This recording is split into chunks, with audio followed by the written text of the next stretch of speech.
Assalamualaikum warahmatullahi wabarakatuh. Bismillahirrahmanirrahim. Alhamdulillahirabbil alamin.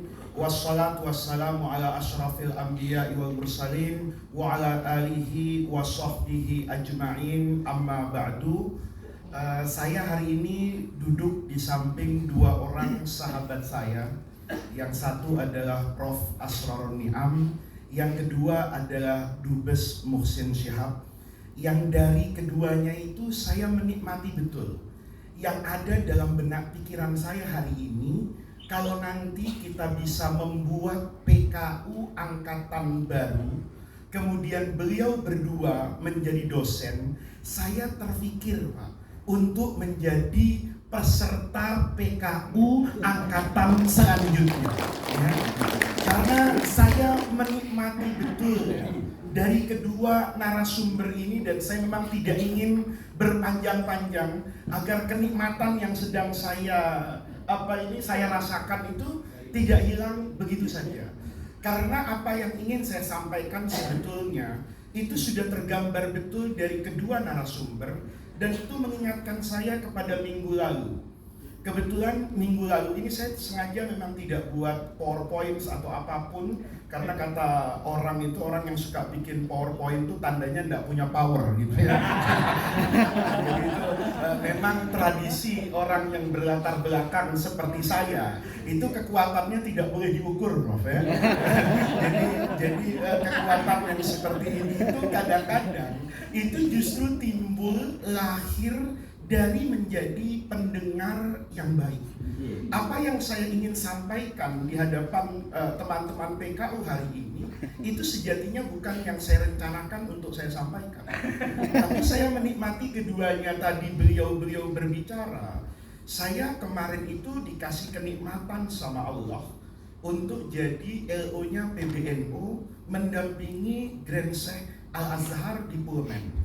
Jadi saya ditugaskan untuk menerima beliau di Pullman, menjadi juru bicara mewakili segenap jajaran PBNU di holding room VIP Hotel Pullman itu dan berbicara. Saya tentu sebagai murid, saya bertanya kepada Grand Sheikh Al-Azhar. Al-Azhar ini punya tarikh arik, punya tarikh yang sangat panjang. Dia berubah dari Al-Jami' kemudian menjadi Al-Jami'ah. Walaupun wartawan itu ada yang salah menerjemahkan.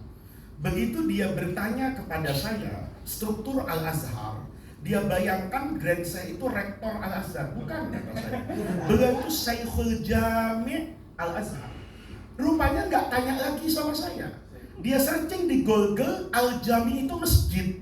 Maka kemudian diterjemahkan imam masjid. Kata saya. Jadi ini kan sebetulnya transformasi yang luar biasa. Perubahan Al-Azhar itu luar biasa. Dari orang yang sangat dekat dengan Turos. Bahkan dulu itu ada kritik di Mesir, bahwa undang-undang resmi negara Mesir yang berubah dari qawanin syariah yang digambarkan pada majalah Al-Ahkam Al-Adliyah pada masa Utsmaniyah itu Al-Azhar ikut bertanggung jawab. Karena Grand Sheikh itu ditanya oleh Napoleon, ketika Napoleon menguasai Mesir itu, tolong buatkan kepada kami konun, undang-undang. Konon kabarnya, tradisi Al-Azhar itu tidak mendukung adanya taknim, karena mereka terbiasa dengan ulama. Oh, udah bisa kalau bikin konun. Kami ini udah biasa. Kalau buat aturan dalam agama itu ada matannya, kayak matan takrib. Ya. Habis matan takrib naik Fathul Qorib. Kalau masih tidak jelas, kita buatkan Hasyatu Al-Bajuri. Kata Napoleon, repot ini. Ya. Nanti pengadilan A ngambil qaul Syafi'i yang Al-Zahir, yang satu Wal Azhar, yang satu Al-Arja. Bisa berantem ini. Fima tuqta'u yadus syari.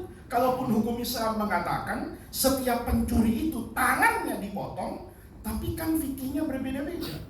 Ini nisabnya berapa? Yang satu bilang, ya nyuri apapun potong tangannya. Yang satu bilang, oh enggak, tuqta'u yadus syari itu fi rubi dinar misalnya.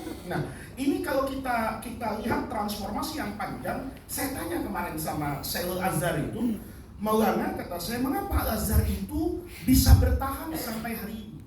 Dia jawab begini, ya Beni, katanya, alam tasma' qaulahu ta'ala wa yabqa wajhu rabbika dzul jalali wal ikram.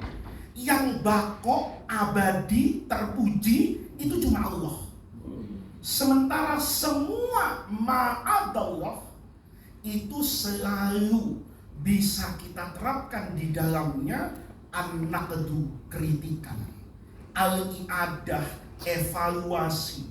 Saya kata beliau, kelebihan kami hari ini karena kami melakukan i'adatun nazar. Ini lihat, fi siyagati an-nusus asy-syar'iyyah, tetapi i'adatun nazar ini multazimatun bil qawaid al-mu'tabarah.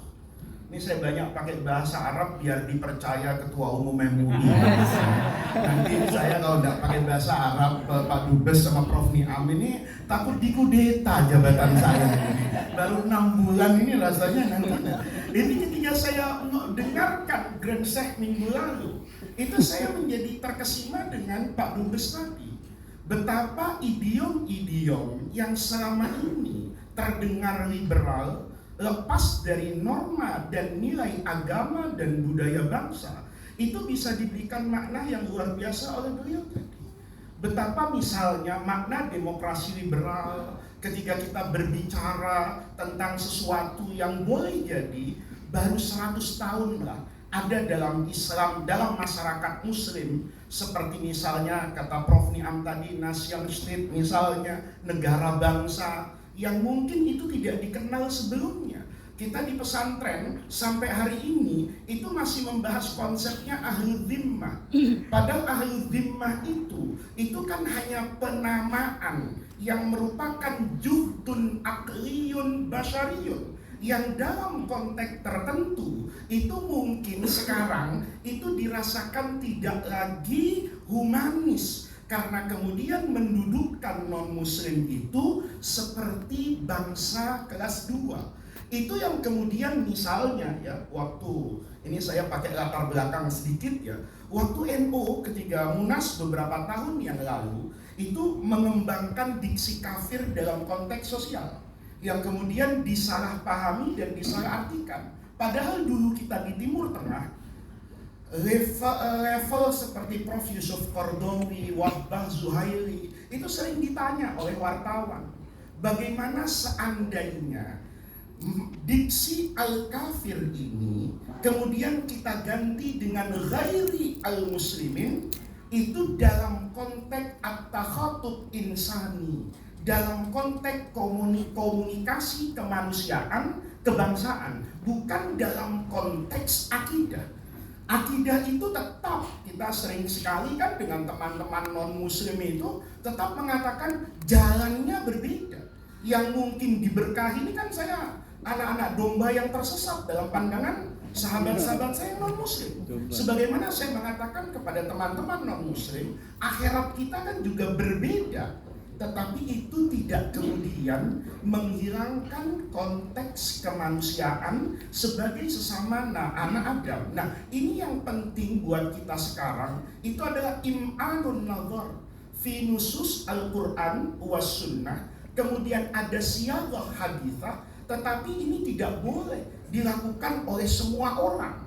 Karena untuk memahami itu kan butuh spesialisasi. Nah, ini susahnya kita, kata Prof Niam tadi, kata Pak Dubes Muhsin, kemudian orang itu sering mengomentari semuanya. Ya, kita ini kalau sudah jadi ketua umum majelis ulama, itu rasanya bisa semuanya. Ya, ada jabatan apa aja mau.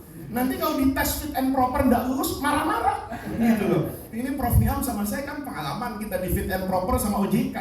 Itu ada ketua MUI nggak lulus, Pak. Padahal bicara tentang fikih muamalat, lalu marah-marah. Saya ini ketua MUI nggak lulus. Saya dalam hatinya, jangan-jangan memang Anda dari awal nggak lulus untuk jadi ketua MUI, gitu kan? Ini kenapa? Karena kita ini kemudian tidak kemudian mau menggunakan disiplin yang baik.